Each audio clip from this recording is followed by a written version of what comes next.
Ya, Assalamualaikum warahmatullahi wabarakatuh.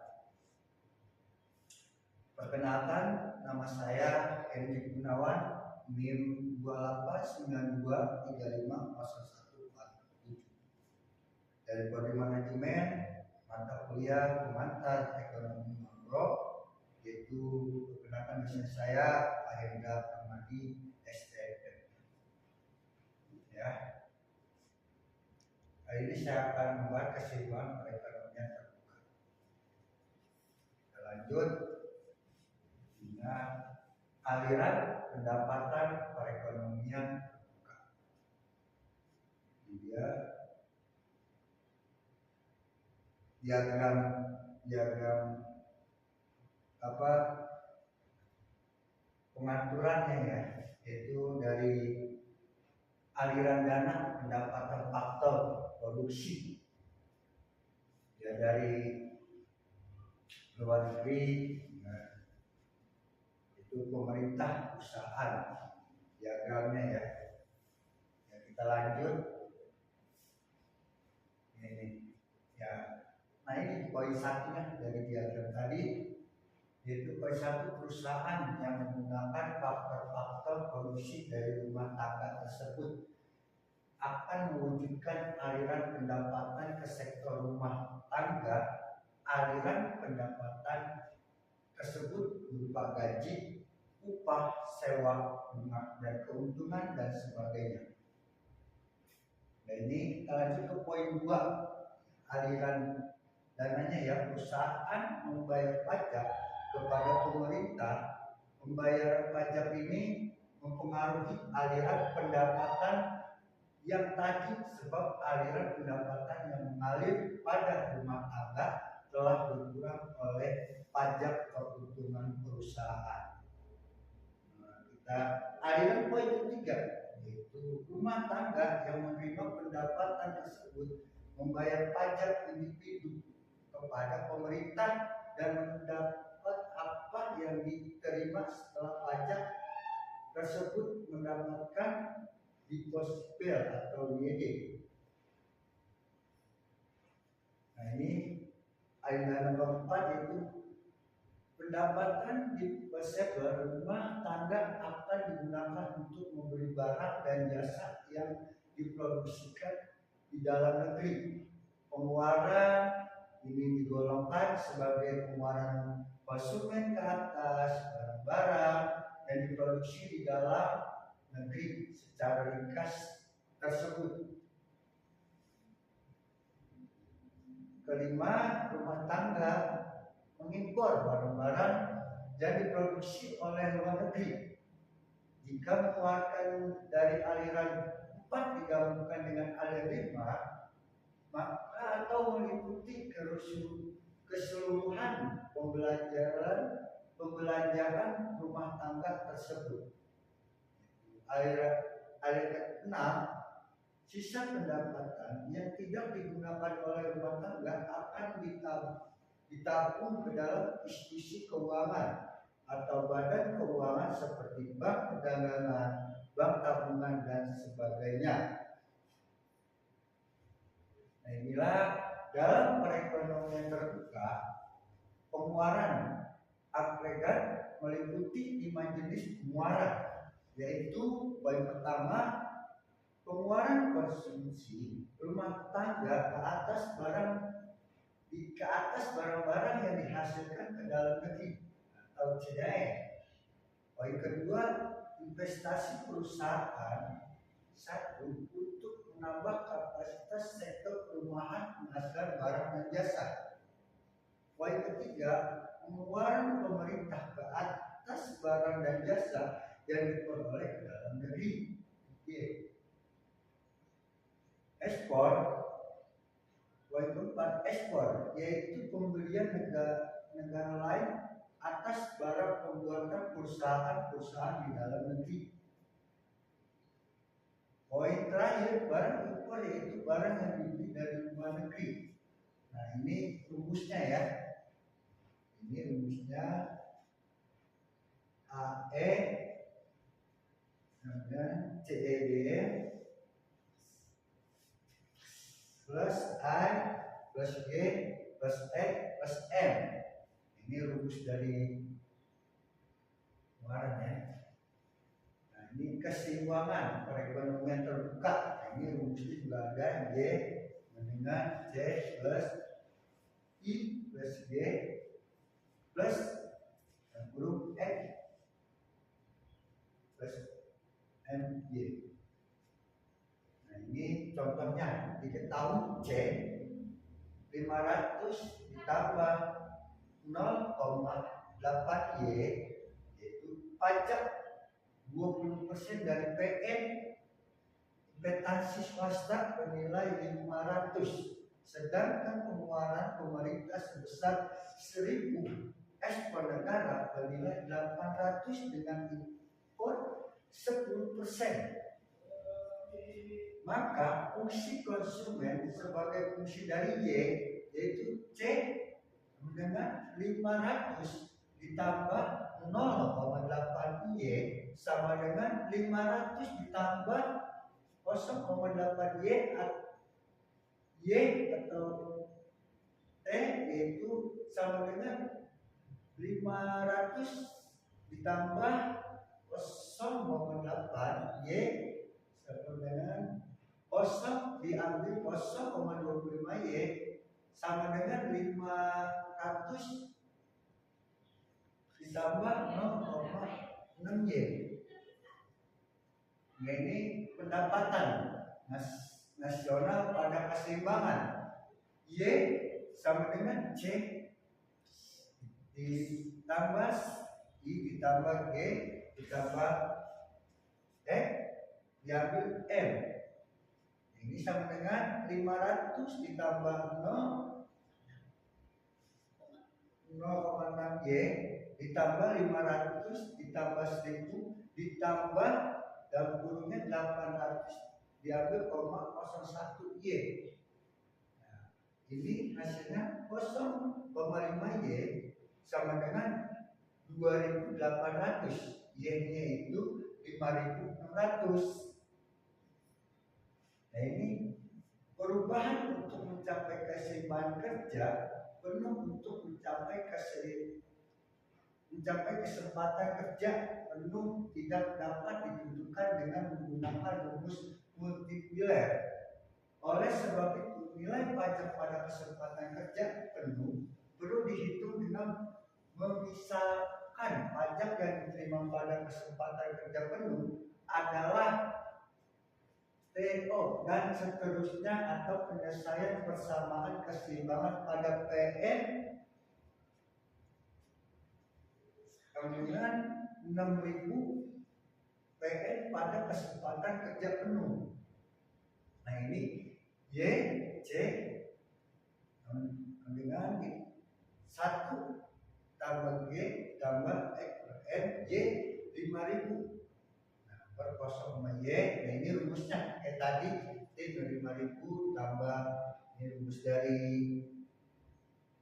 kesempatan kerja dunia yaitu 2800 ditambah 0,8 dalam kurung 6000 diambil 0,8 TU dibagi 0,1 6000 ditambah 2000. Nah, ini rumusnya dan ini hasilnya dari 0,8 TU 1000 TU. Nah, apabila pajak tidak berubah pada PN 6000, jumlah pajak adalah T. T sama dengan 0,25Y. T 0,25Y dalam kurungnya 6000 yaitu T 1500. Pengeluaran pajak menyebabkan pada kesempatan kerja pada kerja penuh pada yang diterima adalah 1250. Jika tanpa pengurangan pajak maka jumlahnya adalah 1500. Dengan demikian untuk mencapai kesempatan kerja penuh pajak diturunkan sebanyak 1500 diambil 1250 sama dengan 250 pajak. Ini apabila pengeluaran pemerintah ditambah misalnya GO atau maka dapat ditentukan dengan G. Nah, itu ini rumusnya seperti tadi. tadi ya, Y, C tambah tambah G tambah Y, itu hasilnya ini. 6.000 tambah 5.000 ditambah 0,2, 5.000 tambah IO 8.000 diambil 0,1 6.000, hasilnya 6.000. 5.000 ditambah 3.600 ditambah 5.000 ditambah GO atau 8.000 diambil 600 sama ini. Nah, ini hasilnya. Maka untuk mencapai kesepakatan kerja penuh pengeluaran pemerintah perlu ditambah sebanyak 1.200 diambil 1.000 sama dengan 200 hasilnya ya. Nah, jadi budget atau pemerintah dari fungsi pajak pada keseimbangan asal yaitu Y 5.600, pajak 0,25 dan buruh 5.600 sama dengan 1.400, maka pengeluaran pemerintah mengalami surplus sebanyak T sebenarnya dibagi Y sama dengan 1.400 diambil 1.000 sama dengan 1.000 sama dengan 100, yaitu kasus pengurangan pajak. Untuk mencapai kesepakatan kerja penuh, pajak berkurang menjadi 1.250, maka pengeluaran pemerintah mengalami surplus sebanyak T diambil Y sama dengan 1.250 diambil 1.000 sama dengan 250. Kasus penambahan pengeluaran, pemerintah untuk mencapai kesepakatan kerja penuh, pengeluaran pemerintah akan meningkat menjadi 1.200. Pajak yang diterima 0,25 dan kurung 6.000 sama dengan 1.500, maka pengeluaran pemerintah mengalami surplus sebanyak tes dengan G 1.500 diambil 1.200 diambil 300. Nah, ini fungsi pajak baru. Apabila kesempatan kerja penuh dicapai dengan mengurangi pajak secara sekaligus, fungsi pajak akan berubah menjadi tes sama dengan TO ditambah 0,25 Y, yaitu 1.250 sama dengan TO ditambah 2,5 dan kurung 6.000. TO-nya itu 1.250 atau dibagi 1.500, yaitu TO-nya itu min 250. Dengan demikian fungsi pajak yang baru adalah T yang min 2.250 ditambah 0,25 Y. Nah, keseimbangan ekspor impor pada Y sama dengan 5.600, impor adalah M sama dengan 0,1 Y atau 0,1 gabungan 5.600 sama dengan 560, maka ekspor 800 melebihi impor. Terdapat siklus dalam neraca perdagangan. Pada Y 6.000, impor adalah M sama dengan 0,1 Y atau sama dengan 0,1 dan 6.000 atau sama dengan 600. Sedangkan ekspor tetap dan berarti tetap melebihi impor. Ini menunjukkan bahwa pada kesempatan kerja penuh terhadap siklus dalam neraca perdagangan. Nah, multipliernya itu PN dengan 6.000 diambil 5.600 sama dengan 400. Sedangkan pengeluaran pemerintah yang diperlukan untuk menambah PN sama dengan 2.000 slip. Dengan demikian dalam perekonomian diasumsikan di atas multiplier adalah 4.400 sama dengan 2.000 dibagi dan 400 dibagi sama dengan 200 sama dengan 2. grafik keseimbangan, yaitu keseimbangan menurut pendekatan atau penawaran agregat atau pengeluaran agregat. C 5.000, C sama dengan 5.000 ditambah 0,6 Y pada sumbu tegak. C ditambah 1 tambah G tambah X itu 5.000 tambah 500 tambah 500 tambah 1.000 tambah 800 2.800. Keseimbangan PN adalah Y 5.600. Keseimbangan menurut pendapatan suntikan bocoran, nilai plus E plus X sama dengan 5.000 ditambah 1.000 ditambah 500 tambah 1.000 tambah 800 2.300 pada PN yang sama dengan 0. Nilai C sama dengan 500 karena fungsi C sama dengan 5.000 tambah 0,6 Y.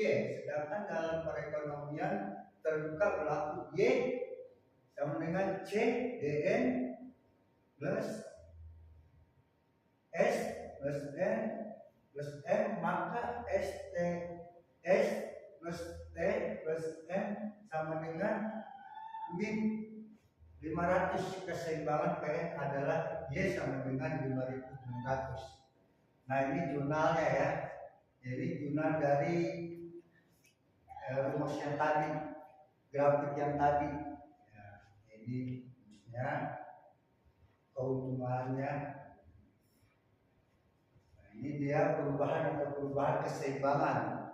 Perubahan keseimbangan PN disebabkan oleh perubahan permintaan rumah tangga, perusahaan, komponen-komponen suntikan, yaitu sama dengan dapur I, G, X, dan perubahan komponen bocoran STM atau kenaikan dalam permintaan rumah tangga, investasi, permintaan pemerintah atau ekspor akan menaikkan PN. Kenaikan permintaan agregat akan menimbulkan proses pengandaan sehingga pada akhirnya menyebabkan PN lebih besar dari pertambahan permintaan agregat yang berlaku. Nah ini dalam ekonomi terbuka nilai penggandaan lebih kecil dari ekonomi tugas sektor. Hal ini disebabkan karena impor adalah fungsi PN, yaitu M sama dengan NG.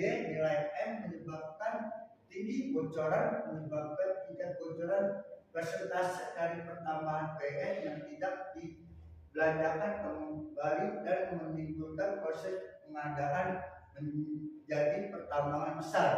Perubahan komponen bocoran akan menimbulkan akibat yang sebaliknya dari akibat yang menimbulkan oleh komponen agregat. Kenaikan tabungan, pajak atau impor akan mengurangi PN. Nah ini kebijakan pemerintah dalam perekonomian terbuka. Masalah-masalah yang dihadapi perekonomian terbuka yaitu poin utama pengangguran tetapi terhadap siklus dalam neraca pembayaran. Poin kedua inflasi tetapi terdapat siklus dalam neraca pembayaran. Poin ketiga pengangguran disertai defisit dalam neraca pembayaran. Poin terakhir inflasi disertai defisit dalam neraca pembayaran.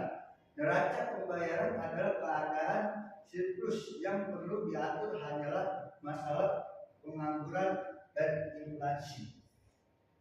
Nah ini dia neraca dalam keadaan defisit atau memerlukan, yaitu kebijakan atau pembelanjaan adalah langkah-langkah pemerintah untuk mengatasi masalah defisit neraca pembayaran yang akan mengakibatkan pertambahan ekspor dalam mengurangi impor. Nah, ini dia kebijakan yang perlu dilakukan untuk mengatasi inflasi sekaligus defisit neraca pembayaran adalah menurunkan atau mengurangi pengeluaran pemerintah. Ini langkah-langkah untuk mengurangi impor dan mendorong konsumsi barang dalam negeri yang umum dilakukan pembatasan impor atau tarif atau kuota dan mendorong konsumsi barang negeri, menekan penggunaan valuta asing, menurunkan nilai mata uang, atau ini akan menyebabkan barang impor menjadi lebih mahal. Ini dia langkah-langkah untuk mendorong ekspor, memberi insentif fiskal dalam moneter untuk menambah kegiatan produk barang ekspor. Antara lain adalah membina kawasan perusahaan dan kawasan bebas pajak, memberikan kemudahan pinjaman atau memberi subsidi ekspor. Itu mewujudkan kestabilan upah dan harga.